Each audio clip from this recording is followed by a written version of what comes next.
Maraming OFW ang nagtanong sa akin kung paano ba daw gawin ang OBA.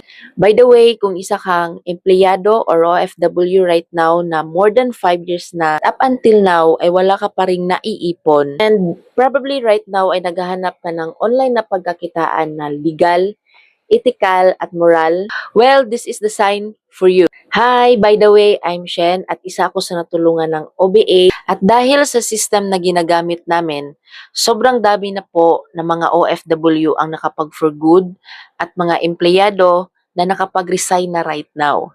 Using OBA na pwede mong gawin right after ng work mo.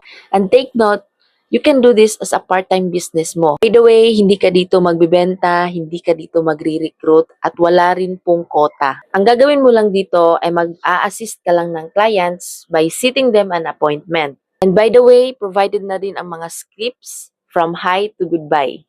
So kahit wala kang experience, ay pwedeng-pwede ka dito. As long as willing kang matuto at magpa-guide sa mga trainings natin. And take note, free din po ang mga trainings natin dito.